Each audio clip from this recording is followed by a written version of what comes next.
মুসলিমিন ওমর ইবনুল খাত্তাব রাদিয়াল্লাহু তাআলা আনহু উনি রাষ্ট্র পরিচালনা করেছেন। উনি রাতের আধারে একা মানুষের বাড়িতে ঘুরে বেড়াইছে। কি জন্য ঘুরে বেড়াইছে? তার মধ্যে ভয় ছিল কার? জোরে বলেন, ভয় ছিল কার? আল্লাহ। আদর্শ ছিল কার? বলেন, মুহাম্মদুর রাসূলুল্লাহ। এই আদর্শ আল্লাহর ভয় আর মুহাম্মদুর রাসূলুল্লাহর আদর্শ নিয়ে দুনিয়ার মধ্যে চলাফেরা করার কারণে রাত্রি বেলায় চলছে সেনাবাহিনী লাগে নাই, দিনের বেলা চলছে সেনাবাহিনী লাগে নাই। খলিফা ওমরকে বাগে সওয়ার করে গন্তব্যস্থানে পৌঁছাইয়া দিয়েছে। জোরে বলেন সুবহানাল্লাহ। মুসলমান ইমানদার আল্লাহর গোলাম, সেই জন্য ভয় করতে হবে কাকে? বলেন, ভয় করতে হবে আল্লাহকে। যদি কোনো ব্যক্তি আল্লাহ রাব্বুল আলামিনকে ভয় করে দুনিয়াতে চলাফেরা করে, সে কোনোদিন মামলার ভয় করে না, কোনো হামলার ভয় করে না, জানের ভয় করে না, সে কোনোদিন মানুষের শত্রুর ভয় করে না। সে ভয় করে আহকামুল হাকিমিন আল্লাহ, যে আমি যদি দুনিয়ার জমিনে যদি আল্লাহ যে বিধিবিধানগুলো দিয়েছে সেই বিধিবিধানগুলো লঙ্ঘন করে চলে, তাহলে কাল কিয়ামতের ময়দানে আল্লাহর দরবারে আমাকে আসামির কাঠগড়ায় উঠতে হবে। আল্লাহ রাব্বুল আলামিন সূরা আহজাবের মধ্যে এই আয়াতের মধ্যে ওয়াল বিশ্বের মুসলমানদেরকে লক্ষ্য করে বললেন, যে সময় মক্কার অলিতে গলিতে গীবত, শিকায়েত, পরনিন্দা, ধোঁকাবাজি, মিথ্যাচার, অনাচার, দুর্ভিক্ষ, জাহিলিয়াত যাকে বলা হয়, আইয়ামে জাহিলিয়াত, সেই সময়ের মধ্যে আল্লাহ রাব্বুল আলামিন মানুষদেরকে অত্যন্ত সান্ত্বনা দিয়ে তাদেরকে উদ্বুদ্ধভাবে, স্বতঃস্ফূর্তভাবে একতাবদ্ধর কথা এবং তাদের উপদেশমূলক কথা আল্লাহ রাব্বুল আলামিন এই আয়াতে কারিমার মধ্যে বলে দিয়েছেন। আল্লাহ তাআলা বলেন, ইয়া আইয়ুহাল্লাযীনা আমানুত্তাকুল্লাহ ওয়া কুলু কাওলান সাদীদা।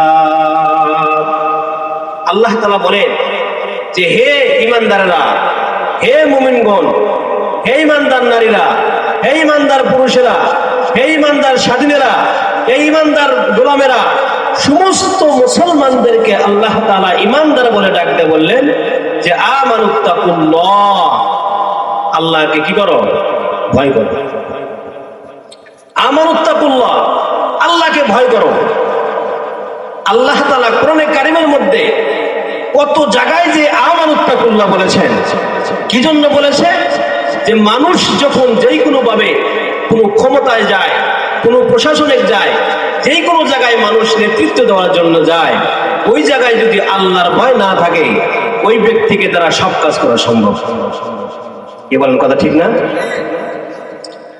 একজন ইমাম সাহেব, তার মধ্যে যদি আল্লাহর ভয় না থাকে, ওই ইমাম সাহেব নামাজ পড়া যাবে চুরি করতে। আর যখন তার মধ্যে আল্লাহর ভয় থাকবে, তখন ওই ব্যক্তির দ্বারা কোনো কাজ করা সম্ভব হবে না। এরপরে আল্লাহ বলেন, অকুলু কাওলান সাদীদা,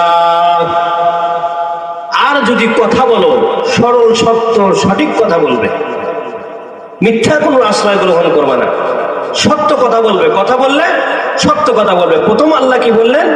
আমানুত্তাকুল্লাহ, আমাকে ভয় করো। আর দ্বিতীয় বললেন, যদি কথা বলো তাহলে কি বলো? সরল, সত্য কথা বলো। তাহলে আমরা দুইটা উপদেশ পাইলাম। এরপরে আল্লাহ তাআলা বলতেছেন, যদি এই দুটা কাজ করো তাহলে তোমাদের লাভ হবে। কি লাভ হবে? ইউসলিহ লাকুম আ'মালাকুম, বলে আল্লাহ তাআলা তোমাদের আমলগুলোকে কবুল করবেন। সুবহানাল্লাহ। শুধু তাই না, আল্লাহ আরো সুসংবাদ দিয়েছে কি, ওয়া ইয়াগফির লাকুম যুনুবাকুম, বলে তোমাদের তো আমল কবুল করবে, সাথে সাথে তোমাদের জীবনের গুনাহ মাফ করে দিয়ে দেবে। সুবহানাল্লাহ। আল্লাহ তাআলা আরেকটা সুসংবাদ দিয়েছে কি, ওমাই ইয়াতিল্লাহ ওয়া রাসূলাহু ফাকাদ ফাযা ফাওজান আযীমা, আর যারা তার রাসূলের আদর্শ মানবে তারা না কতই সুসম্বল মানে অনুসন্ধান করবে, অর্থাৎ কত বড় পুরস্কার সে কি করলো? অর্জন করলো, কত বড় সাফল্য সে অর্জন করলো। তাহলে প্রথম কাজ কি? আল্লাহকে ভয় করা। দ্বিতীয় কাজ হলো, যদি কথা বলতে হয় সরল কথা বলা, সত্য কথা বলা। তৃতীয় কাজ হবে হলো কি, যদি আমরা এই দুইটা কাজ করি তাহলে আল্লাহ তাআলা আমাদের আমলগুলোকে কি করবেন? কবুল করবেন। 3-4 নাম্বার কাজ হলো এই আমল শুধু কবুল করবেন তাই না, আমাদের জীবনের গুনাহ মাফ করে দিবেন। আর আমরা যদি নবীর আদর্শ মেনে চলি তাহলে আল্লাহ তাআলা বলতেছে তারা না জানি কত বড়ই সাফল্য অর্জন করলো। সুবহানাল্লাহ। আল্লাহ রাসূল হাদিসের মধ্যে বলেন মান সামাতা নাজা, যে চুপ থাকে সেই নাজাত পায়, যে চুপ থাকে সেই নাজাত পায়।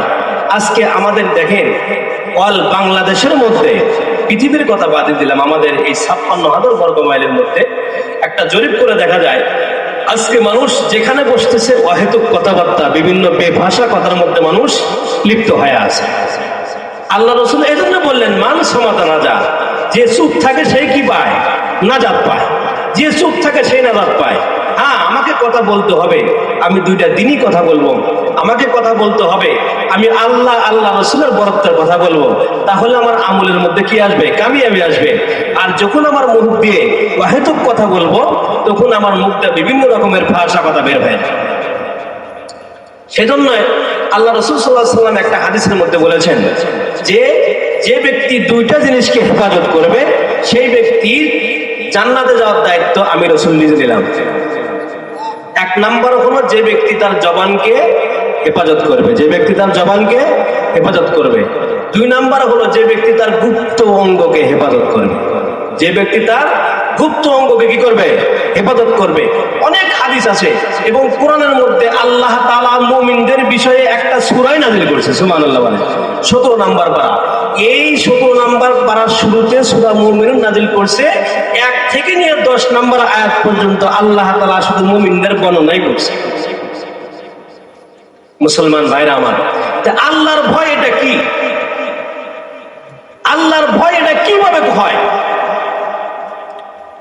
সবাই শুধু আমার আগে যে বক্তা বয়ান করলেন অত্যন্ত গুরুত্বপূর্ণ কথা বলছেন, ভাইজান আমার দিন কামের কথা বলছেন, অত্যন্ত গুরুত্বপূর্ণ কথা বলেছেন। একটা কথা হলো যে আল্লাহর ভয় যদি আমার মধ্যে থাকে, আল্লাহর ভয় যদি আপনার মধ্যে থাকে, তাহলে ইসলাম বিরোধী, শরীয়ত বিরোধী কোনো কাজ সমাজের মধ্যে হতে পারবে না। সেজন্য প্রাথমিক পর্যায়ে দরকার হলো আমার মধ্যে আল্লাহর ভয়। আল্লাহর ভয় যদি আমার মধ্যে না থাকে, যে আল্লাহর জন্যই আমি জীবন দেব, আল্লাহর জন্যই আমি জীবিত থাকব, এটা যতক্ষণ পর্যন্ত আমার মধ্যে না আসবে, আমি যদি আপনাকে বলি চলেন আগামীকাল অমুক জায়গায় একটা এই যাত্রা অনুষ্ঠান হইতেছে, ওই যাত্রার বিরুদ্ধে জিহাদ ঘোষণা করতে হবে, আমার মধ্যে আল্লাহর ভয় নাই, আমি বলবো যে হুজুর যাইতেছে, হুজুর একাই যায়, আমার কোনটা কি কথা বলছে, আমাদের জীবন হারাম হয়ে যায়।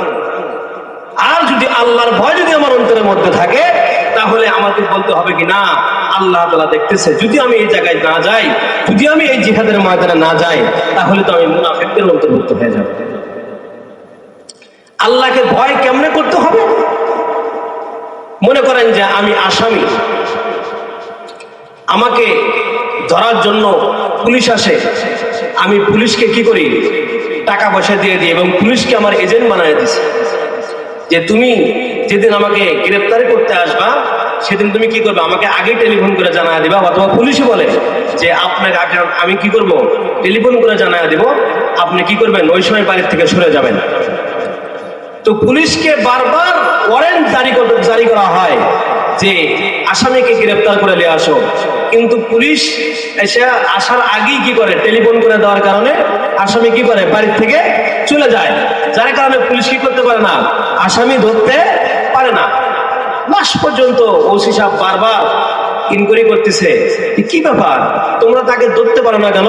বলে স্যার আমরা তাকে বাড়িতে যা খুঁজে পাই না। তো বলছে তাই নাকি?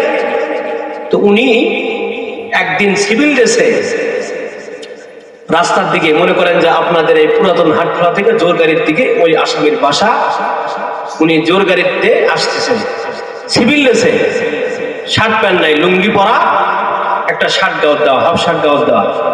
এসে যে ব্যক্তি আসামি তাকে এসে জিজ্ঞেস করতেছে, আচ্ছা এই জোরগাড়ি কি আব্দুর রহমান নামে কোনো লোক আছে? তো বলতেছে যে হ্যাঁ আছে। তো আপনি কি, আপনি কোথেকে আসছেন? তার সাথে আপনার কি বিষয় আছে? তো বলতেছে না, তার সাথে আমার একটু দরকার আছে। তো বলছে আমি তো আব্দুর রহমান। কি বলছে? আমি তো আব্দুর রহমান। তো বলছে যে আমি থানা থেকে আসছি, আপনার নামে ওয়ারেন্ট জারি হয়ে গেছে। এখন বলেন, যে লোক আগে ধমক দিল সেই লোকের পায়জামা গরম হবে কি হবে না?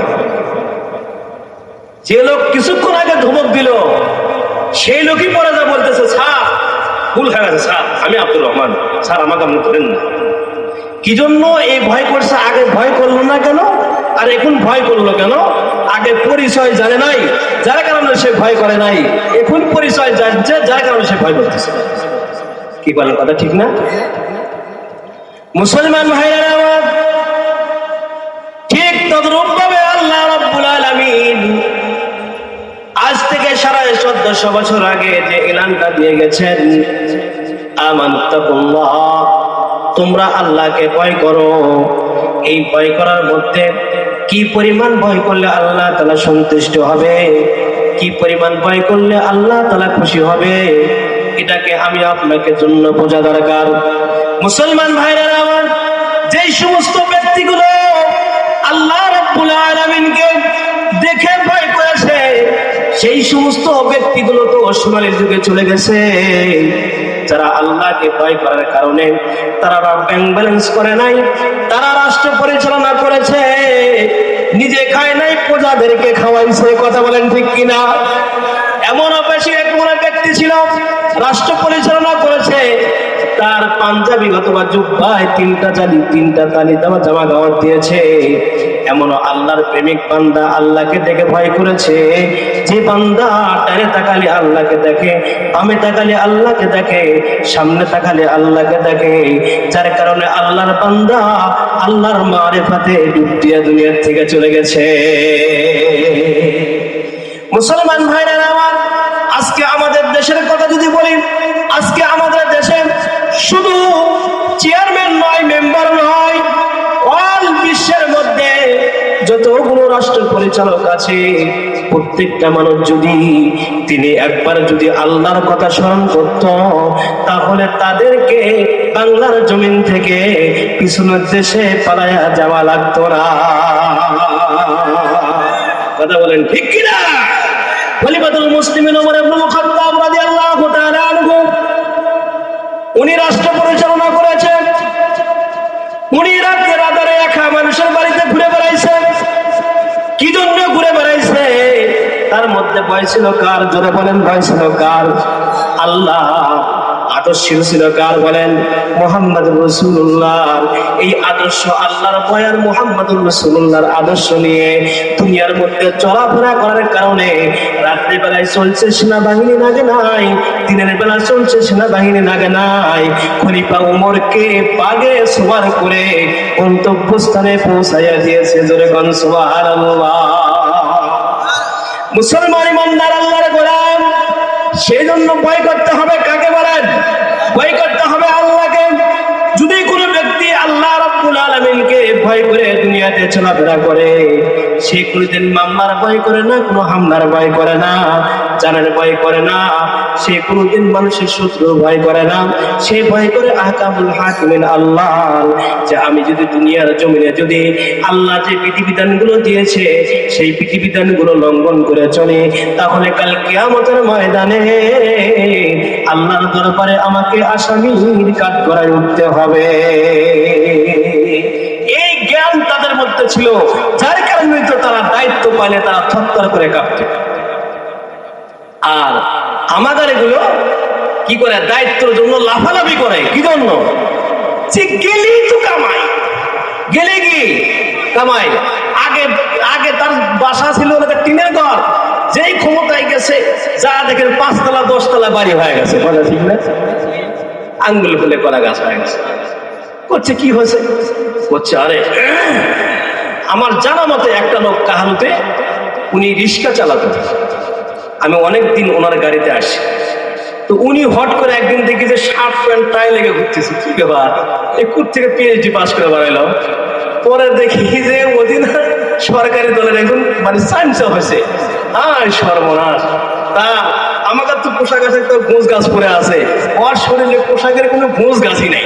কি জন্য? ওই যে একটু ক্ষমতাসীন দলের সাথে ওঠা বসা করছে, যার কারণে ওর জুয়ারে ওর শরীরে পরিবর্তন হয়ে গেছে। মুসলমান ভাইরা আমার, খলিফা ওমরের কথা বলতেছিলাম। খলিফা ওমরের মধ্যে আল্লাহর ভয় কি পরিমাণ ছিল, কথাগুলো দিলের কান্দে শুনবেন। ও মা, পদ্মার আড়ালের মা, কথাগুলো দিলের কান্দে শুনবা মা। দেখো, একজন মুসলিম শাসক কাকে বলে, একজন রাষ্ট্রপ্রধান কাকে বলে। বাংলাদেশ 56,000 বর্গ মাইলের মতো দেশ নয়। ইতিহাসের পাতা সাক্ষী দেয়, খলিফা ওমর যে সময় খিলাফতে ছিল, এই বাংলাদেশের মতো 57টা রাষ্ট্রের মতো একটা রাষ্ট্রপ্রধান ছিল খলিফাতুল মুসলিমিন ওমর। এই ওমর রাদিয়াল্লাহু তাআলা আনহু আজকে আমাদের দেশের মেম্বারগুলো মেম্বারে ওঠার আগে বাড়িতে বাড়িতে যায়, ভাই তোমাকে কাট করে দিব, তোমাকে বয়স্ক ভাতা করে দিব, তোমাকে টিসিবি করে দিব, কত রকমের কথা প্রতিশ্রুতি দেয়, অঙ্গীকার দেয়। আর ভোট আসার আগে বারবার রাস্তা দিয়ে যায়, মরা খেজুর গাছেও সালাম দেয়। কথা বলেন ঠিক কিনা? যে কোন নির্বাচন হয়ে যায়, তুমি বানকে আমি বানকে, তোমাকে আর চেনার মতো কোনো টাইম না। যদি বলে ভাই তুমি তো আমার বাড়িতে ভোট চাওয়ার জন্য গেছিলা, তুমি তো এই জিনিস দেওয়ার কথা বলেছো, উনি বলবে খবরদার এই কথা তুমি বলবা না, আমি তো তোমাকে চিনি না, আমি তো তোমাকে কি চিনি না, তোমাকে তো দেখার মতো টাইম নাই। যদি আপনি বলেন ভাই আগামী নির্বাচনে তুমি আমার বাড়িতে তোমাকে আমি দেখে নেব, উনি বলবে খবরদার খবরদার, তুই তো আমার পাওয়ার জানোস না, আমার কথা শুনলে পুরা এই জোর গাড়ি কি কেঁপে ওঠে, তুই কি চিন্তা করছস? তুই বলতেছে কথা তো তাই, ক্ষমতাসীন দলের মধ্যে আছে, এর বিরুদ্ধে যদি কথা বলি তাহলে আমার কাল্লা চলে যাবে। কি বলেন, কথা ঠিক না? কত নির্দোষী মানুষগুলো ফাঁসির কাজটা ঝুলছে, কথা বলেন ঠিক না? কত নির্দোষী মানুষগুলো জেলখানার মধ্যে পড়ছে, কি জন্য? তাদের পক্ষে সত্য কথা বলার মতো কোনো মানুষ ছিল না। কি জন্য? যে লোকগুলো সত্য কথা বলবে সেই লোকগুলোর হাতের মধ্যে বিড়ি লাগাইয়া দিয়ে রেখেছিল। কথা বলেন ঠিক কিনা? খলিফাতুল মুসলিমিন ওমর ইবনুল খাত্তাব দেখেন কেমন রাষ্ট্রপ্রধান ছিল। খলিফাতুল মুসলিমিন ওমর ইবনুল খাত্তাব রাত্রেবেলায় বাসা থেকে বের হলেন। বাসা থেকে বের হয়ে তার পাড়া মহল্লা আস্তে আস্তে হাঁটা শুরু করলেন। হাঁটতে হাঁটতে অনেক দূর পর্যন্ত চলে গেলেন। চলে যাওয়ার পরে অনেক দূর হেঁটে যাইতেছেন, তার পিছনে সেনাবাহিনী নাই, রাত বাহিনী নাই, বিটিআর নাই, আনসার বিজিবি নাই, কোনো কিছু নাই, কোনো লাইফ ফোর্স নাই, হাতে কোনো লাইটও নাই, সেরা একটা পাঞ্জাবি উনি নিয়ে আস্তে আস্তে করে হাঁটতেছেন।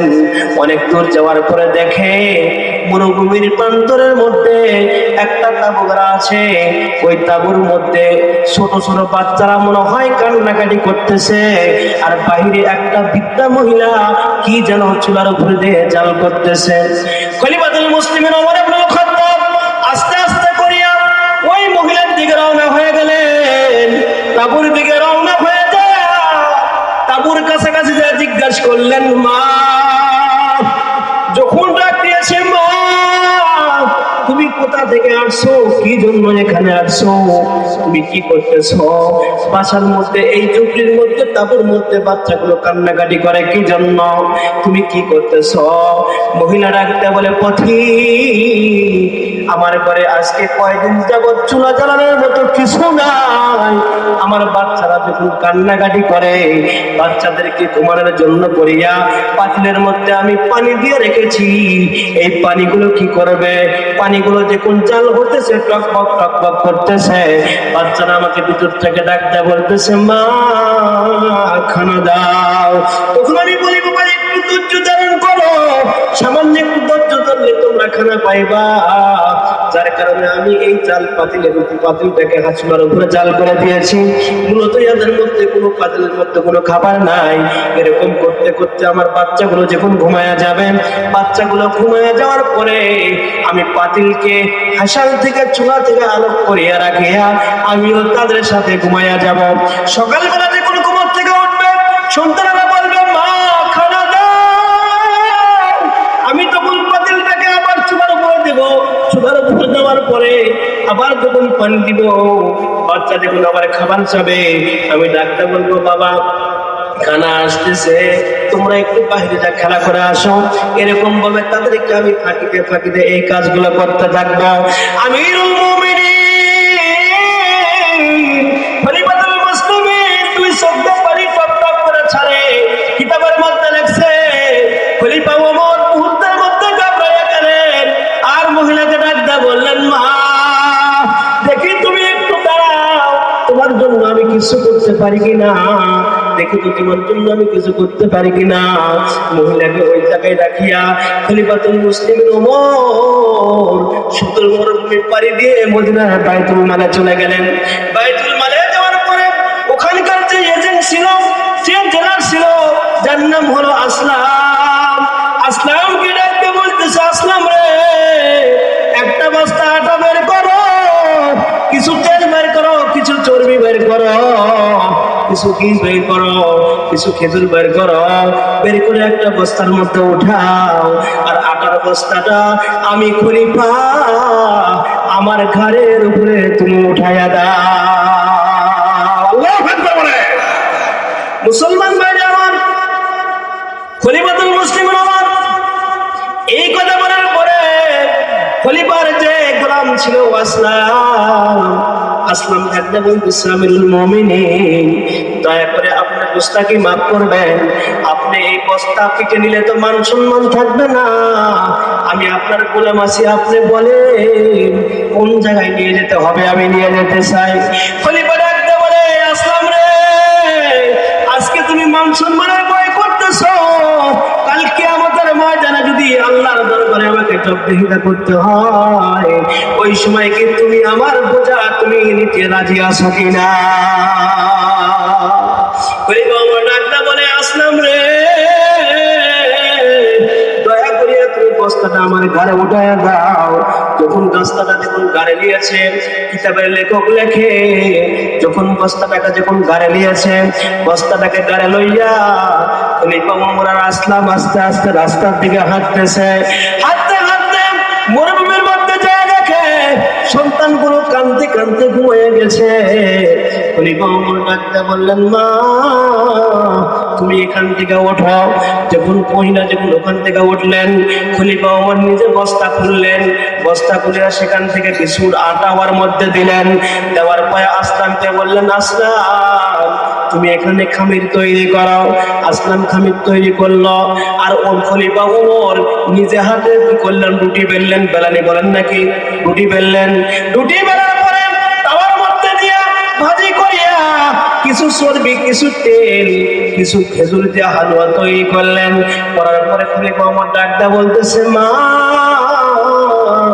তুমি তোমার সন্তানদেরকে ডাক দাও, তাদেরকে খানার সুসংবাদ দিয়ে দাও। খলিফা ওমর সন্তানদেরকে এবং মহিলাকে বললেন, মা তুমি খাও, তোমার সন্তানদেরকে তুমি খাওয়াও। যখন সন্তানেরা খাইতেছে, ক্ষুধার সময় যদি অত্যন্ত মানুষ কি থাকে, ক্ষুধা যদি তৃষ্ণার্ত থাকে, যখন আষাঢ় শ্রাবণ মাসে মানুষ জমিতে কাজ করে, কাজ করে যখন ক্লান্তি শরীরে যখন মানুষ বাড়িতে যায়, তখন মানুষের মনের মধ্যে কি হয়, মনে হয় চোখ দিয়ে পানি বের হবে, কথা বলেন ঠিক কিনা? ওই সময় যদি স্ত্রী অথবা নিজের মা অথবা বোন অথবা মেয়ে এক গ্লাস ঠান্ডা পানি এনে দেয়, ঠান্ডা পানি খাওয়ার পরে মনে হয় পুরো দুনিয়া ঠান্ডা হয়ে যায়। আসলাম ডাকতে বলতেছে, হুজুর আসেন চলে যায়। ওমর ডাকতে বলে, না না এখন যাব না, আমি একটু বাচ্চাদেরকে আনন্দ দেখতে চাই। ওই সময় তো দেখেছি বাচ্চাদের কান্না চোখে, এখন একটু বাচ্চাদেরকে আনন্দ চোখে দেখতে চাই। বাচ্চাদেরকে কি করলেন, খানা খাওয়াইয়া দিলেন। খানা খাওয়ানোর পরে বাচ্চারা আনন্দের সাথে খেলা করতেছে। খলিফা ওমর এর সামনে ওই মহিলা ডাকতে বলতেছে, পথিক আজকে যদি আমাদের খলিফা ওমর শাসক না হইয়া তোমার মতো মানুষ শাসক হইতো, তাহলে মদিনাবাসী অনেক সুখে শান্তিতে বসবাস করতে পারত। দেখেন তো, যদি আজকে যদি ওই খলিফার সামনে ওই কথা না বলে আমাদের কোন চেয়ারম্যানের সামনে এই কথা বলতো, তাহলে আটা দিত। এত বড় সাহস তোমার, আমি তো চেয়ারম্যান, তুমি আমার সামনে আমার বদনাম করো, কি বলেন ভাই কথা ঠিক না? ওর গরমে থাকা যাইতো না। আর খলিফা ওমর বলতেছে, মা তুমি আগামী দিন যখন তুমি খলিফার দরবারে যাইবা, ওই জায়গায় যা তুমি আমাকেও দেখতে পাইবে। সুবহানাল্লাহ। ওখানেও নিজের কথা কি করলেন না, ওপেন করলেন না। এটাই ছিল নবীর হাতে করা, আদর্শ করা এরকম দেশপ্রেমিকদের দেশ চালানো। আজকে আমাদের কি অবস্থা? আজকে আমাদের কি অবস্থা? আজকে একজন মানুষকে বয়স্ক ভাতা দেবে, এই বয়স্ক ভাতার জন্য মানুষগুলোকে হরণ করতে করতে অবস্থা খারাপ করে ফেলা যাচ্ছে। এত রকমের নিয়ম। একজন বয়স্ক মানুষ, 80 বছরের মানুষ আমার সামনে দেখা, বলতেছে যে বাবা এখানে দেখো তো আমার এই কাগজ ঠিক আছে। আমি বললাম, চাচা আপনি কি করবেন, আমার বয়স কত? বা বলতেছে, বা আমার বয়স 80 বছর পার হচ্ছে, বা আমি তো কিছু বুঝি না, তা আপনি কি করা লাগবে? বলতেছে, বাবা একটা বয়স্ক ভাতার কার্ড করে দিয়েছিল, একবার কোনো নগদ খোলো, আবার কোনো এটা খোলো সেটা খোলো, আবার করতেছে অনলাইনে বলে কিভাবে করা লাগবে। লোকটা দেখে আমাকে এতই মায়া লাগলো। তা আমি বললাম, চাচা একটু দাঁড়ান থেকে আমি শুনে আসি কম্পিউটার দোকান থেকে।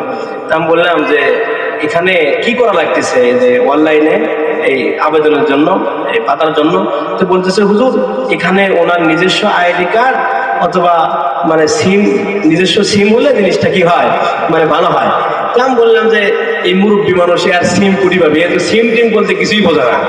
তা আমি বললাম, চাচা আপনার কালে মোবাইল আছে? বলতে, বা আমার নয়, বা তোমার চাষির আছে। বা আমি তাহলে চাষিক পাঠিয়ে দিই না, আপনার দ্বারা হবে না। তাহলে দেখেন, এই যে একটা 80 বছরের মানুষের যে এত বড় একটা কষ্ট দিয়েছে, এই কষ্টটা দেওয়া ঠিক? ওদের উচিত ছিল টাকা বাড়ির বয়ে দেওয়া। খলিফা ওমর দেখেন নিজের পিঠে কি করছে, 18 বস্তা লিছে, লিয়া যা যখন দিছে মহিলা খুশি হয়েছে। মহিলা তো জানা যায় এটাই খলিফা ওমর। মহিলা খুশি হয়ে করতেছে যে আমাদের দেশের প্রেসিডেন্ট যদি খলিফা ওমর না হয়ে তোমার মতো যুবক হতো তাহলে আমরা অনেক উপকৃত হতাম, কিন্তু উনি যে খলিফা ওমরের তার মেয়ে জানা না। তাহলে আর ওই কথা কয়? আজকে আমাদের চেয়ারম্যানদের অবস্থা এরকম। সেটা তো বলছি, আল্লাহর ভয়, আল্লাহর ভয় যে ব্যক্তির মধ্যে আছে, ওই ব্যক্তির দ্বারা কোনো মানুষের কোনো অন্যায় হবে না, কোনো মানুষের কোনো ক্ষতি হবে না, কোনো মানুষের কোনো জানের নিরাপত্তা থাকবে না, কোনো মানুষের কোনো ভয় ভীতি থাকবে না। আল্লাহর ভয় যদি কোনো ব্যক্তির মধ্যে থাকে, ওই ব্যক্তির আশেপাশে যতগুলো মানুষ থাকবে সবাই তার হাত থেকে নিরাপদ থাকবে।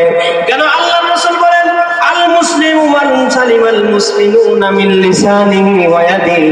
প্রকৃত মুসলমান ওই ব্যক্তি যেই ব্যক্তির মুখ এবং হাত থেকে অপর মুসলমান নিরাপদ থাকে। আজকে আমাদের সমাজের মধ্যে আছে পাশের বাড়ির ভাই আর এক বাইক দেখতে পারে না।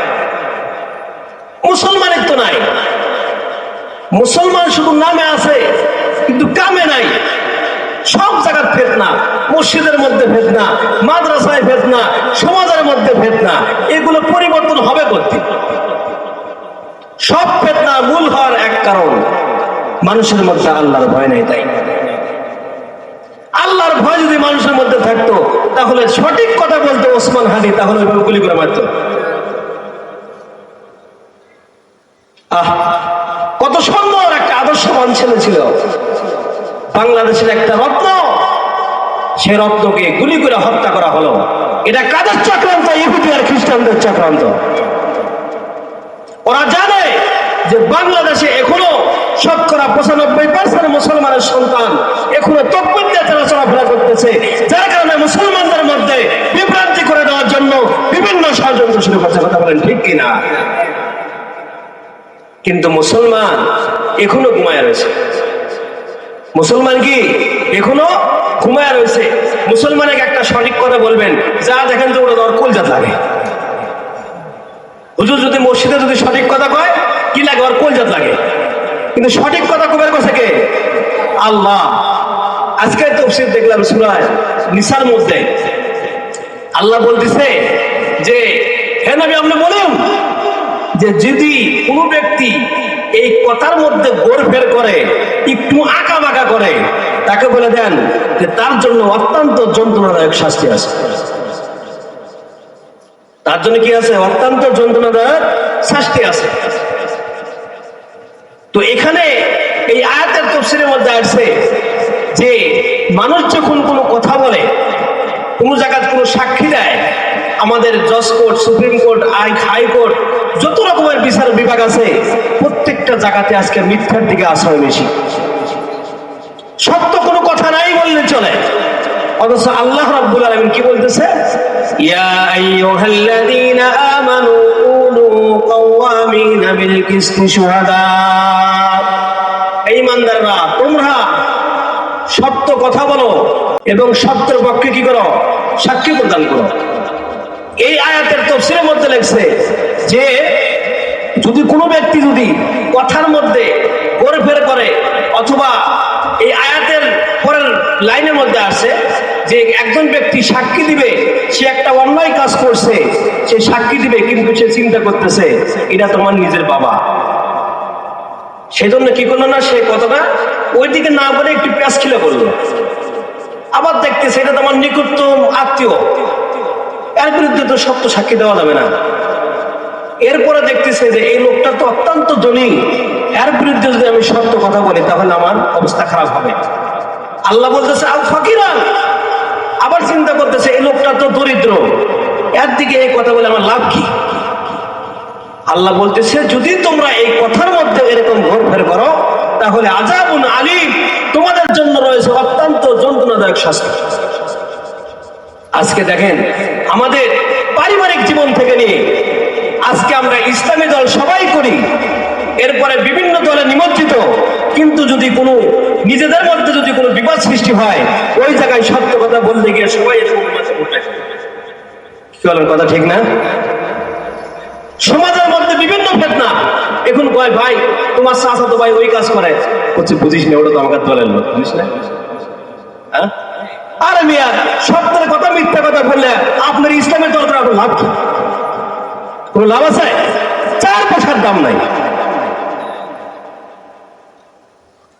মুসলমান ভাইরা আমার বলতেছিলাম আল্লাহ রাব্বুল আলামিন কি নির্দেশ দিলেন? তোমরা সত্য কথা বলো এবং আমি আল্লাহকে ভয় করো।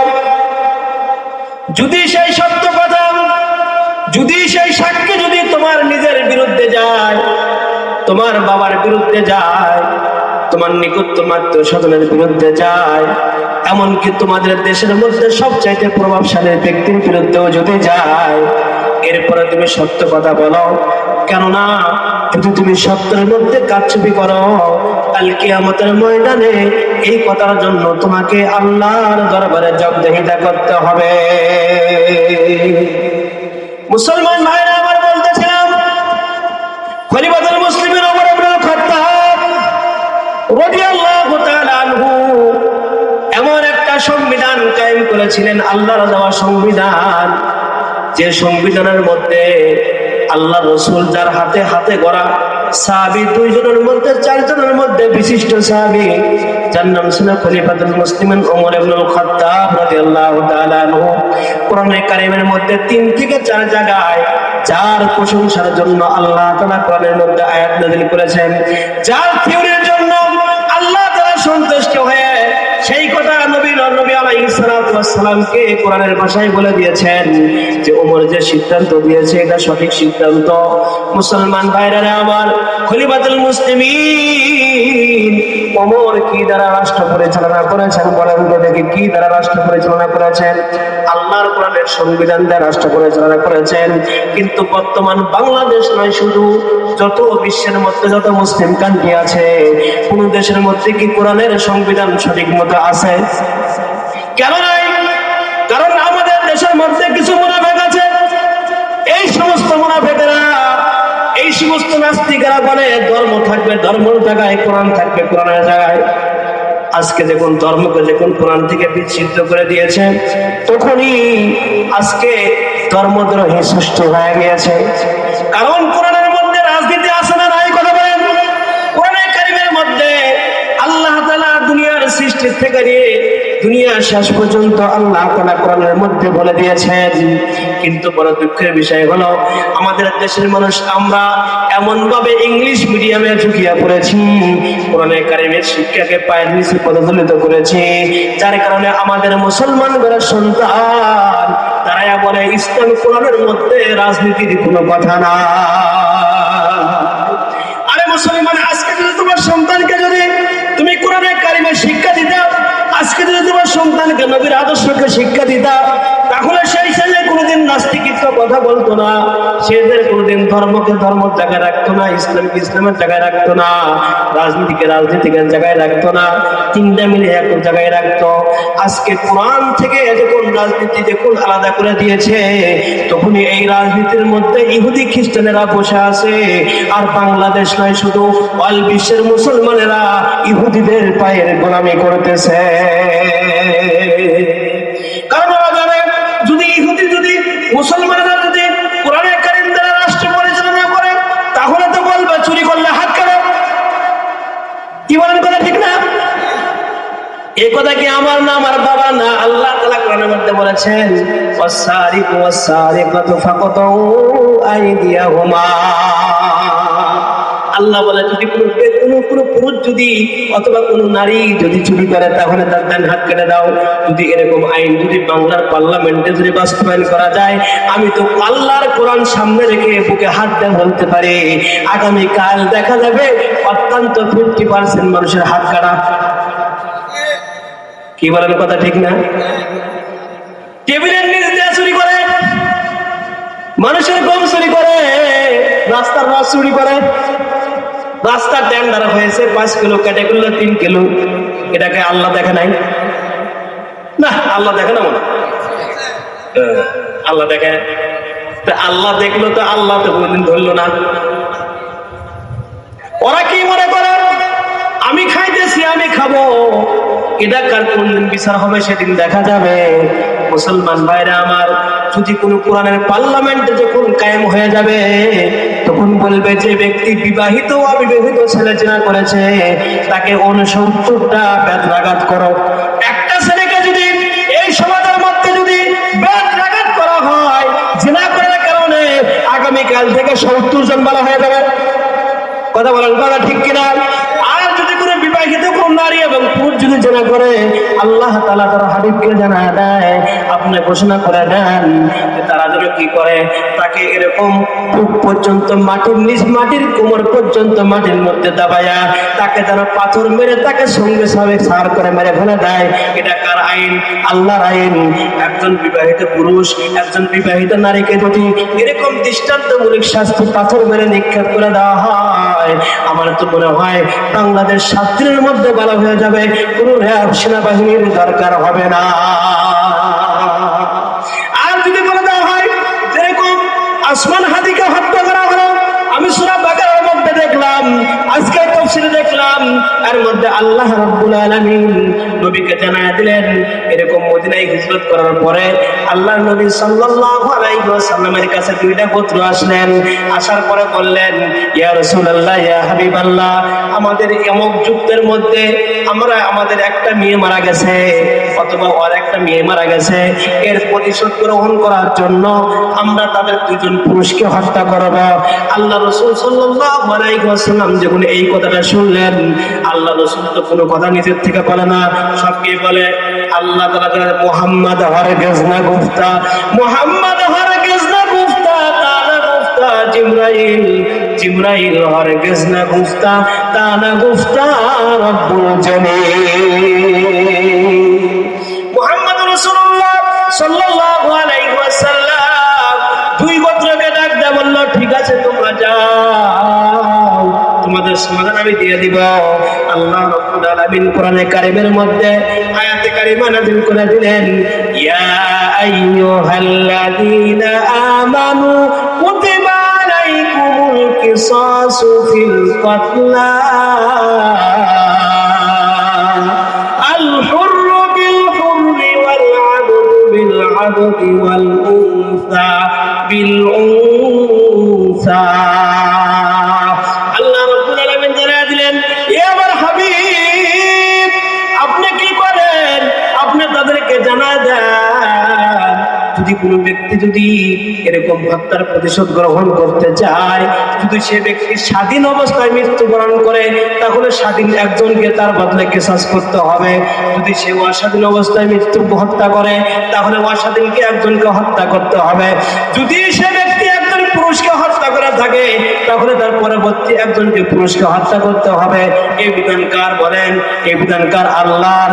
এই আইন যদি বাংলার জমিনে থাকতো তাহলে 5ই মে 2013 শাপলা চত্বরে যতগুলো হত্যা করেছে ওর বিরুদ্ধে যদি এই আইন থাকতো তাহলে পরের দিন মন্ত্রী পরিষদ সাফ হয়ে যাইত।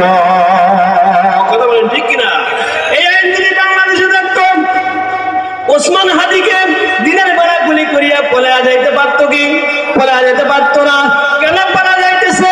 আমার দেশে আমার ট্যাক্সের টাকা খাইয়া আমার দেশের সেনাবাহিনী তাকে কাপড় পরা বিদায় করে দিল কেন? তাদের মাথার উপরে বসে আছে লাল টুকটুকে চামড়ার কুকুরগুলো।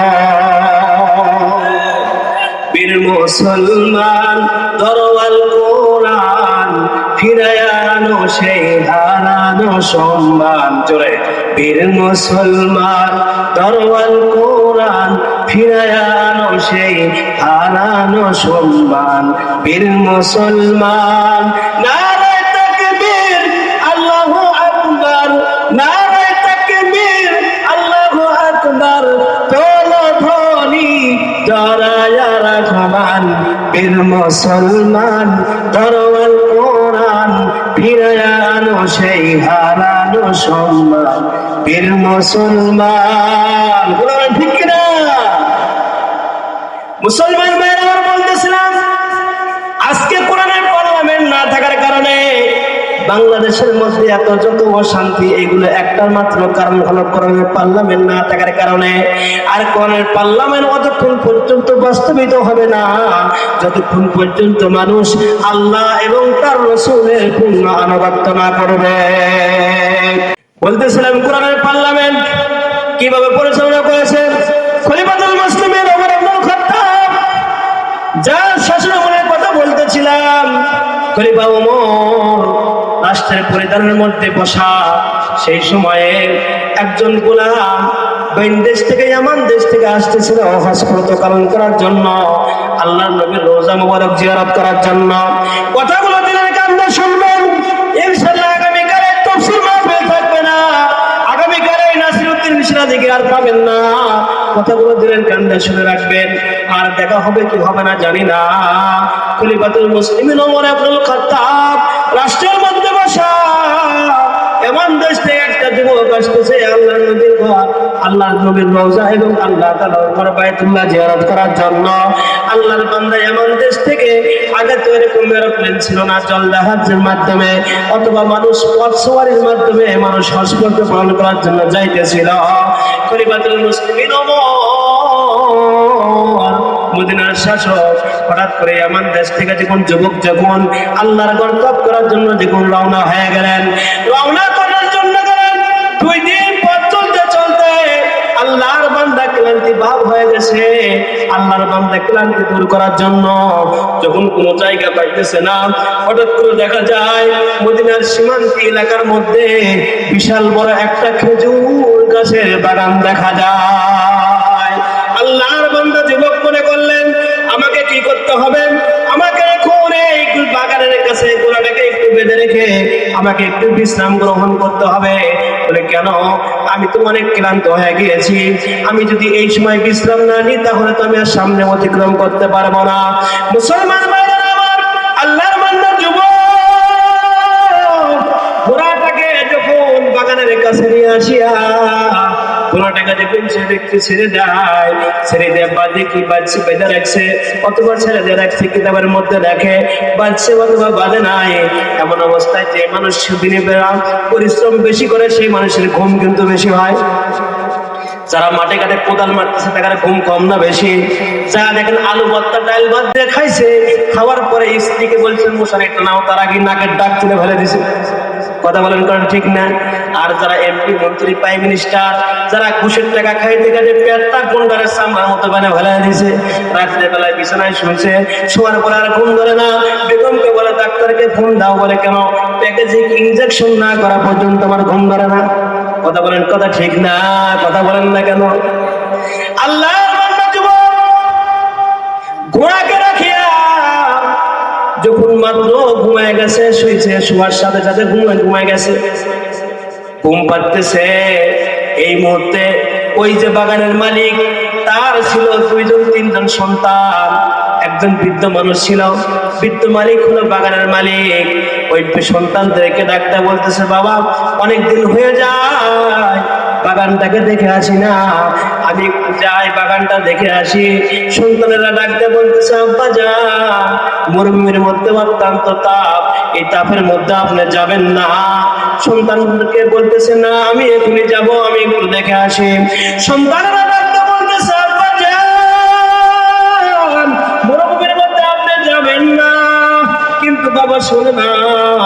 বাবা যখন আস্তে আস্তে যখন বাগানের দিকে রওনা হয়ে গেলেন, বাগানের দিকে রওনা হয়েছে, বাগানের কাছে যাইয়া দেখে বিশাল বড় একটা ঘোড়া বাগানের মধ্যে দেখা যায়।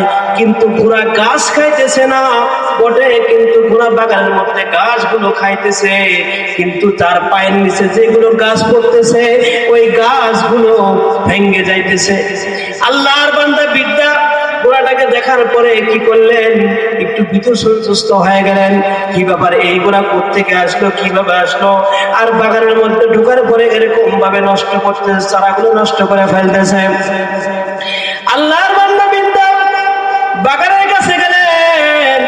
বাগানের কাছে যাওয়ার পরে ঘোড়াটাকে খেতে দেওয়ার জন্য লক্ষ্য করিয়া আল্লাহর বান্দা হাতের মধ্যে ছোট্ট একটা কীট অথবা পাথর নিয়ে কি করলেন, ঘোড়াটাকে যখন নিক্ষেপ করলেন ঘোড়াকে তেড়ে দেওয়ার জন্য, আল্লাহর কি কুদরতের খেলা, ওই পাথরটা যায় ঘোড়ার আর কোথাও লাগলো না, ঘোড়ার মাথায় লাগলো। ঘোড়ার মাথায় লাগার পরে ঘোড়াটা অমৃতি জমিনের মধ্যে পড়ে গেল, সঙ্গে সঙ্গে ঘোড়া মরে গেল। বিদ্যা লাগতে বলতেছে, মালিক এই ঘোড়ার মালিককে আমি তো জানি না, এই ঘোড়ার মালিককে যদি আমি না পাই তাহলে এই যে ঘোড়াটাকে আমি হত্যা করলাম এর প্রতিশোধ আমি, এই বদলা তো আমি দিতে পারবো না। কারণ কাল কিয়ামতের ময়দানে যদি আমার বিরুদ্ধে যদি ঘোড়াওয়ালা যদি নালিশ করে তাহলে আমি কি জবাব দেবো? দেখেন আল্লাহর কি ভয়, আল্লাহর ভয় কাকে বলে? আজকে দিনে দুপুরে মানুষকে মানুষ হত্যা করে গোপন করে, আর মরুভূমির মধ্যে মানুষকে মারা নাই, শুধু একটা ঘোড়া আঘাত করেছে, তাও মারার জন্য নয়, তারা দেওয়ার জন্য। ওই বিদ্যা যদি পলায় যাইতে চাইতো পলাইতে পারত, কিন্তু বিদ্যা যায় নাই। বিদ্যা দুই চোখ দিয়ে পানি ছাড়া ডাক দেয়, বলে মালিক, ঘোড়ার মালিককে তুমি আমার কাছে দিয়ে দাও, তাকে আমি দুনিয়াতে ঋণ পরিশোধ করে যেতে চাই। আল্লাহ কাঁদতেছে। হঠাৎ করে ঘোড়ার মালিক যে বাইতুল্লাহ জিয়ারত করার জন্য যাবেন, ওই মালিকের ঘুম ভেঙে গেছে। ঘুম ভাঙার পরে তারে ভাবে তাকায়, কোথাও ঘোড়া দেখা যায় না। এক পর্যায়ে যখন ঘুম থেকে উঠছে, ঘুম থেকে ওঠার পরে দেখে ঘোড়াকে খোঁজার জন্য উনি ব্যক্তি খুঁজতেছে, ঘোড়াকে দেখা যায় না। হঠাৎ করে দেখে বাগানের মধ্যে ঘোড়াটা পড়ে মরে আছে, আর সাইডে লাঠি ভর করে একজন বিদ্যা দাঁড়ায় দুই চোখের পানি মুছতেছে। যুবক যা বললেন, বাবা আমার ঘোড়াটাকে এইভাবে কে মারলো, কেমনে পড়ে গেল? বিদ্যা ডাক্তার বলতেছে, বাবা এই বাগানের মালিক আমি বাগানকে দেখার জন্য আসছি। আসার পরে দেখি এই ঘোড়াটা আমার বাগানের মধ্যে হাঁটতেছে। তোমার ঘোড়া গাছ খায় নাই বটে, ঘাসই খাইতেছে, কিন্তু তার পায়ের নিচে যে চারাগুলো পড়তেছে সেই চারাগুলো কি হয়ে যেতে নষ্ট হয়ে যাইতেছে। যার কারণে আমি তোমার এই ঘোড়াকে তাড়াইয়া দেওয়ার জন্য করিয়া তোমার ঘোড়াকে একটা সুরকি দ্বারা অথবা একটা কুয়া দ্বারা আমি ঢাল দিয়েছি ছুঁড়ে দেওয়ার জন্য। হঠাৎ করে তোমার ঘোড়ার মাথায় লেগেছে, তোমার ঘোড়া পড়ে মারা গিয়েছে। বাবা তুমি চলো, আমার বাসায় ঘোড়া আছে, যদি তুমি ঘোড়া নাও, আর যদি তুমি টাকা নাও তোমাকে টাকা দেবে, কোনো সমস্যা নাই। যুবক যেহেতু আল্লাহর ঘর জিয়ারতের জন্য যাবে, আল্লাহর রাসূলের রওজা জিয়ারতের জন্য যাবে, যুবকের অত্যন্ত দিল মন ভরা আশা, আর ডাক দিয়ে বলতেছে, আল্লাহ তোমার ঘর তওয়াফ করার জন্য আমি যাব। প্রতিমধ্যে এটা কি ঘটে গেল? আল্লাহর বান্দা কাঁদতেছে আর আল্লাহর কাছে দোয়া করতেছে। ইতিমধ্যে বিদ্যাকে ডাক দিয়ে বলতেছে, আপনি আমার ঘোড়াকে কেন আঘাত করলেন? উনি বিদ্যা বলতেছে, বাবা আমি তো মারার জন্য কই নাই, তোমার ঘোড়াকে তাড়ায় দেওয়ার জন্য বলতে একটু ঢেল দিয়েছি, মরে গিয়েছে। বৃদ্ধা যুবক তখন, যুবক মানুষ রাগকে কন্ট্রোল করে না পেরে বৃদ্ধা মানুষকে একটা থাকনা দিয়েছে। যখন মাত্র মাটিতে একটু থাকনা দিয়েছে, আল্লাহর বান্দা বৃদ্ধাও মারা গেছে। বলেন বিপদ বাড়ছে না কমছে? আগে তো ঘোড়া মারছে জমি মালিকালা, এবার তো মানুষ মারলো ঘোড়াওয়ালা। এখন বিচারটা কি হবে বলেন? যুবক তুই শব্দের বাড়ি সারা ডাকতে বলে, মালিক এই ঘোড়া মালিকের বাসা কোথায় আমি তো তাও জানি না, আর সন্তান আছে কিনা তাও তো আমি জানি না। যদি আর ওয়ারিশ থাকে তুমি আমার কাছে পাঠায়া দাও, এই বিচারটা দুনিয়াতে যেন আমার হয়ে যায়, কাল কিয়ামতের ময়দানে মৃত্যুদণ্ডের আসামি হয়ে তোমার দরবারে আমি উঠতে পারবো না। দেখেন ইমানদার কাবালকে বলে আল্লাহর ভয়। আজকে যদি আমার মতো হুজুরি হইতো, মনে করেন সভাপতি সাহেব আমি মারছি, আমি এই জায়গায় থাকবো, আরে তাড়াতাড়ি এই জোরকারি ছেড়ে পারলে হয়, আমাকে তো কেউ দেখেনি। আল্লাহর বান্দা যুবক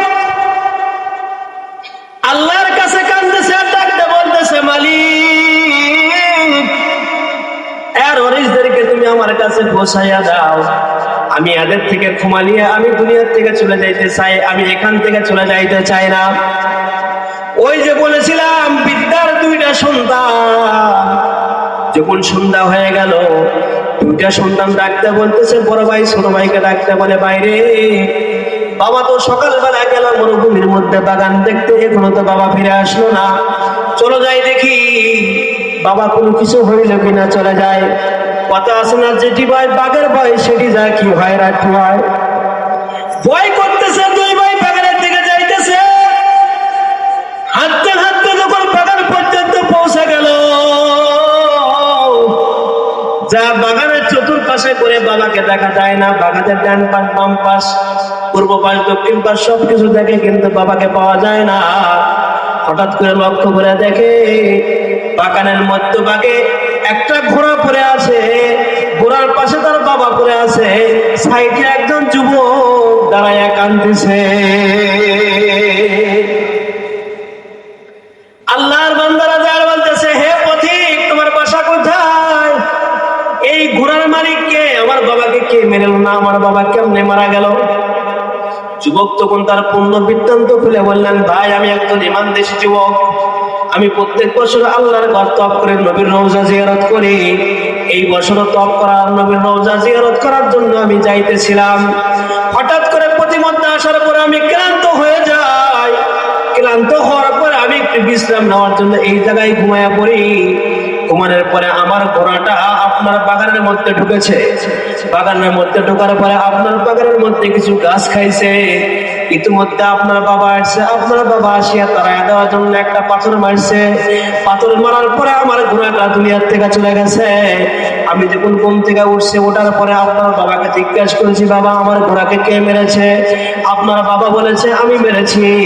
যার কারণে আমি রাগ কন্ট্রোল করতে না পেরে আপনার বাবাকে আমি একটা ধাক্কা দিয়েছি, অমনিতেই আপনার বাবা দুনিয়ার থেকে চলে গেছে। যুবক বলতেছে, হে যুবক তুমি তো নিজের মুখে সাক্ষী দিলা, তুমি নিজে আমার বাবাকে হত্যা করেছ, তাহলে তো এর জন্য কোনো সাক্ষীর প্রয়োজন হয় না। তুমি কি জানো এটা কার শাসন চলে? যুবক ডাকতে বলে, হ্যাঁ অবশ্যই জানি, এটা খলিফা মুসলিমিন, খলিফাতুল মুসলিমিন ওমর ইবনুল খাত্তাবের শাসন চলে। যুবক ডাকতে বলতেছে, হ্যাঁ আমি জানি, তারপরে তুমি এই জায়গায় কেন দাঁড়ায় আছো? বলে খলিফা ওমরের শাসন, হয়তো আমার কিসাসের বদলে কিসাস হবে, কিন্তু কাল কিয়ামতের ময়দানে আল্লাহর দরবারে আসামির কাঠগড়ায় দাঁড়াতে আমি রাজি নই। দেখেন আল্লাহর ভয় কাকে বলে। আল্লাহর বান্দারা যুবককে ধরলেন, যুবককে ধরার পরে খলিফাতুল মুসলিমিন ওমরের কাছে তারা নিয়ে গেলেন। খলিফা ওমরের কাছে যা বলতেছে, আমিরুল মুমিনিন আপনার দরবারে একটা বিচার নিয়ে আসছি। বলে কি বিচার? বলে এই যে ভিনদেশী যুবক, এই যুবক আমার বাবাকে হত্যা করেছে, এর ফয়সালা কি হবে? খলিফা ওমর ডাকতে বললেন, হত্যার বদলা তো হত্যাই হবে, আসলে তো কিছু হবে না। খলিফা ওমর ডাকতে বলল, যুবক তুমি কি সত্যি হত্যা করেছো? যুবক ডাকতে বলে, আমিরুল মুমিনিন, আমি সত্যি হত্যা করেছি, কারণ আমার মধ্যে আল্লাহর ভয় আছে, যার কারণে আমি ওখান থেকে যাই নাই। খলিফা ডাকতে বলতেছে, হে যুবক, তুমি যখন তার পিতাকে যখন তুমি হত্যা করেছিলে, ওই জায়গায় কি কোনো মানুষ ছিল? বলে না, কোনো মানুষ ছিল না। বলে ওই জায়গায় কি কোনো পুলিশ ছিল? না, না, কোনো পুলিশও ছিল না। তাহলে তুমি কেন যাও নাই? বলে আমি চাই আমি যে অন্যায় করেছি সেই অন্যায়ের বিচারটা দুনিয়াতে হোক, হাসরের ময়দানে আমি বিচারের সাব্যস্ত দোষী সাব্যস্ত হইতে চাই না। খলিফাতুল মুসলিমিন ওমর ইবনুল খাত্তাব দুই ভাইকে ডাকতে বলল, ঠিক আছে, তাহলে আসামি যেহেতু নিজে মুখেই বলেছে তোমার বাবাকে হত্যা করেছে, এর জন্য তো কোনো সাক্ষীর প্রয়োজন নাই, তাহলে যাও, আগামীকাল সকাল 10টায় ফাঁসি দেওয়া হবে। যুবককে ডাকতে বলতেছে, যুবক তোমার মনের কিছু তামান্না আছে কিনা তুমি খুলে বলতে পারো? যুবক ডাকতে বলে, খলিফাতুল মুসলিমিন, আমার তেমন কোনো তামান্না নাই, তবে বাড়িতে আমার বিদ্যা মা আছে, আর কিছু মানুষের আমানত আমার কাছে আছে, দয়া করে আপনি আমাকে একটু রক্ষত দেন, এই রক্ষত দিলে বাড়িতে গিয়ে আমানত দিব, মায়ের থেকে বিদায় নিয়ে আমি আপনার কাছে চলে আসব। ময়দানের সমস্ত মানুষ হা হা করে চিল্লাচিল্লি করে, হায় হায়, এটা কি একটা সম্ভবের কথা? একজন ফাঁসির আসামিকে ছেড়ে দিলে সে আসামি আর কোনদিন যাবে? সে আসামি কোনদিন যাবে? ময়দানের সমস্ত সাহাবীরা হাই হুলস্থুল করতে লাগলো, না না, কোনো ক্রমে ছেড়ে দেওয়া যাবে না। যে যুবক, যে আসামি মৃত্যুদণ্ডের আসামি, সে আসামি বাড়িতে গেলে তারা আসবে না, একে ছেড়ে দেওয়া যাবে না। যুবক দুই চোখ দিয়ে পানি ছেড়ে দেখতে বলে, মালিক,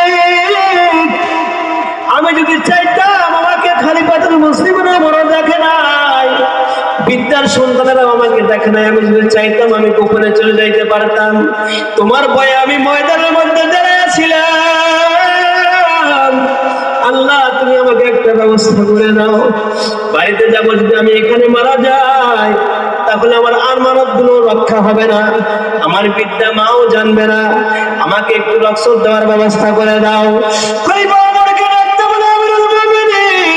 গোপনে মানুষ হত্যা করেছি, গোপনে আমি চলে যাইতে পারতাম, কিন্তু গোপনে আমি যাই নাই, কি জন্য? আপনার আইনের ভয় নয়, আল্লাহর ভয় যাই নাই, দয়া করে আমাকে একটা রক্ষত দিয়ে দেন, ইনশাল্লাহ আগামীকাল সকাল 10টার মধ্যে আমি উপস্থিত হয়ে যাব। উপস্থিত জনতা ক্ষিপ্ত হয়ে গেল। খলিফা ওমর লাস্টে একটা ডিসিশন দিলেন যে, শোনো, তোমাকে একটা শর্তে জামিন দিতে পারি, সেটা হলো তোমার অধীনস্থ যদি কাউকে যদি তুমি মানে তোমার দায়িত্বশীল বানায় যেতে পারো, তোমার দায়িত্ব যদি তুমি তারপর অর্পণ করে পারো, জামিনদার করে যদি তুমি যাইতে পারো, তাহলে তোমাকে আমি ছেড়ে দিতে পারি, কারণ তুমি যদি 10টায় হাজির না হও, তোমার পরবর্তীতে ওই লোকটার ফাঁসির কাস্টে ঝুলতে হবে। যুবক দুই চোখের পানি ছাড়া আর কান্দে ডাকতে বলে, মালিক, আমার বাড়ি এমন, আর এনার বাড়ি হলো মদিনায়, এখানে তো আমার জানাশোনা কোনো মানুষ নাই, যাকে আমি আমার স্থলাভিষিক্ত করে যাব, যাকে আমি আমার জামিনদার করে যাব, এরকম তো কোনো মানুষ নাই। আল্লাহ, তুমি একজন মানুষ, তুমি আমার জামিনদার বানায় দাও। ময়দানের মধ্যে মানুষ, সমস্ত মানুষ তাকায় আছে, ফাঁসির কাস্টের আসামিকে কেমনে রক্ষত দেওয়া যায়? না না না, কোনোভাবে দেওয়া যায় না। যুবক বারবার করে অ্যাপ্লিকেশন করতেছে, বারবার করে কাঁদতেছে, কান্দা শুনিয়া সমস্ত মাঠ তখন থরথর করে কাঁপতেছে। না না না, কোনোভাবে এই আসামিকে ছেড়ে দেওয়া যায় না, কোনোভাবে এই আসামিকে ছেড়ে দেওয়া যাবে না। হঠাৎ করে ময়দানের মাঝখান থেকে একজন সাহাবী, যার নাম হলো হযরত আবু যর গিফারি রাদিয়াল্লাহু তাআলা আনহু, কিতাবের মধ্যে লেখছে, আবু যর গিফারি লাব্বাইক করে দাঁড়ায় যায়, আর খলিফা ওমরকে ডাকতে বলে, খলিফাতুল মুসলিমিন, আপনি এই যুবককে ছেড়ে দেন, এই যুবক যদি আগামীকাল না আসে, আমি আবু যর গিফারি ফাঁসির কাস্টে ঝুলতে চায়। সমস্ত ময়দানের মানুষ তত্ত্ব করে কাঁপতেছে, এই আবু যর গিফারি তুমি এটা কি করলা? একজন ভিনদেশী যুবক, সেই যুবক কেমন করে আবার আসামির কাস্টে ঝুলতে চায়, ফাঁসির কাস্টে ঝুলবেন, তুমি আর জামিনদার কেন হইলা? আবু যর গিফারি ডাক দেয়া বলে, খলিফাতুল মুসলিমিন, যে যুবক মরুভূমির মধ্যে আমার তারা বাবাকে হত্যা করেছে, ওখানে তো কেউ ছিল না, একমাত্র আল্লাহ তাআলাই ছিল, অথচ সেই জায়গা থেকে যুবক পলায়া যায় নাই। কি জন্য যায় নাই? আল্লাহর ভয়ে। আমি আল্লাহর উপরে সাক্ষী রেখে বলতেছি, আমার মনে হয় এই যুবক সত্যি আল্লাহ প্রেমিক যুবক, রসুল প্রেমিক যুবক। এই যুবক কোনোদিনও ফাঁসির কাস্টে ঝুলতে ভয় করবে না।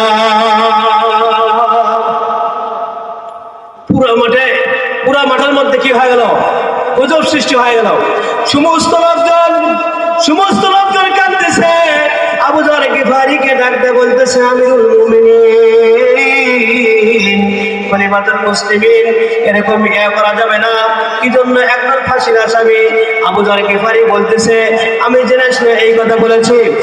খলিফাতুল মুসলিমিন ওমর ইবনে খাত্তাব আবু যর গিফারিকে ডাকতে বলতেছে, আবু যর গিফারি, যুবক যদি কালকে না আসে তাহলে তোমাকে কিন্তু ফাঁসির কাস্টে ঝুলতে হবে। আবু যর গিফারি ডাকতে বললেন, ঠিক আছে, কোনো সমস্যা নাই। যুবক তখন বলল, আমিরুল মুমিনিন, আপনি দয়া করে আমাকে একটা তীরন্দাজ একটা ঘোড়া দিবেন, যে ঘোড়াটাকে নিয়ে আমি দ্রুত সময়ের মধ্যে আমি আমার গন্তব্যস্থানে পৌঁছতে পারি। এক পর্যায়ে তাকে একটা দামি উন্নত একটা ঘোড়া দেওয়া হলো, যে ঘোড়াটাকে নিয়ে উনি দ্রুত তীরের বেগে, বিদ্যুৎ বেগে তিনি বাড়ির থেকে রওনা করলেন। এক পর্যায়ে যুবকটি বাড়িতে পৌঁছে গেলেন। বাড়িতে যা রাখতে বলতেছে, মা তুমি কই আছো? সামনে করিয়া জলদি করে আমার সামনে তুমি আসো, তোমার সন্তান মৃত্যুদণ্ডের আসামি, তোমার সন্তান হত্যা করেছে, তোমার সন্তানকে যদি দেখে যাও। সন্তানদেরকে ডাকতে বললেন, সন্তানেরা রে, তোর বাবাকে জীবনের শেষবারের মতো দেখলে আর কোনদিন দেখা হবে না। বলে, কেন? স্ত্রী ডাকতে বলতেছে, স্বামী, আপনি কি অপরাধ করেছেন? আপনি তো কোনোদিন মানুষের কোনো ক্ষতি করেন না, আপনি তো আমাদের খেয়ানত করেন না, আপনি তো মানুষের সাথে কেসাল ফাসাদ করেন না, আপনার এমন কি বিপদ হয়েছে? যুবক ডাকতে বলতেছে, স্ত্রী, ও স্ত্রী রে, শোনো, প্রতিমধ্যে যাইতে একজন যুবককে আমি হত্যা করে ফেলেছি, যার আইন ছিল খলিফাতুল শাসনের আমল, ওমর ইবনে খাত্তাবের আমল। সে বলছে আমাকে মৃত্যুদণ্ডের ফাঁসি দিবে। আমি এই ফাঁসির কাজটা চলতে আমাকে সময় দিয়েছে আগামীকাল সকাল 10টায়। আমি যদি যথাসময় যদি বুঝতে না পারি তাহলে আমার দায়িত্ব নিয়েছে আবু যর গিফারি, নবীর করা হাতে করা সাহাবী। আমি না গেলে নবীর সাহাবী মৃত্যুদণ্ডে দণ্ডিত হবে। ও মা, তুমি আমাকে বিদায় দাও। আমার তাদের হাতে বুঝাইয়া দিলেন। বুঝাইয়া দিয়ে খলিফাতুল মুসলিমিন ওমরের দিকে ওই যুবকটা বিদ্যুৎ বেগে ঘোড়া নিয়ে রওনা হয়ে গেলেন। ঘোড়া নিয়ে যখন রওনা হয়ে গেলেন, ঘোড়া নিয়ে রওনা হওয়ার পরে তখন কি বলেন, আস্তে আস্তে সময় মাত্র আর সামান্য একটু সময় আছে।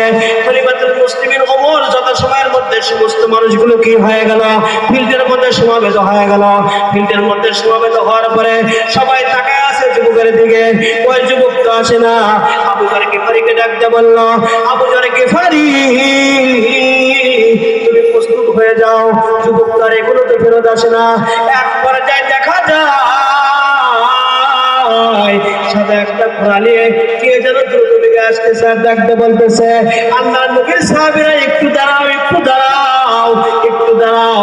যখন মাত্র ঘোড়া নিয়ে যখন কাছে আসছে, ঘোড়া নিয়ে কাছে আসার পরে তাকাইয়া দেখে ওটা আর কোনো মানুষ নয়, ওটা হলো সেই যুবক, যে যুবক মৃত্যুদণ্ডে আসামি হয়েছে। এক পর্যায়ে যুবকটা কাছাকাছি চলে গেলেন। আবু যর গিফারির পা ধরে ক্ষমা চাইলেন। ডাকতে বললেন, ভাই, আপনি বিনদেশী একটা মানুষ আমাকে যে পরিমাণ সহযোগিতা করলেন, এক পর্যায়ে তাকে কালো কাপড় পরাইয়া দেওয়া হলো, ফাঁসির কাস্টে দেওয়া হবে।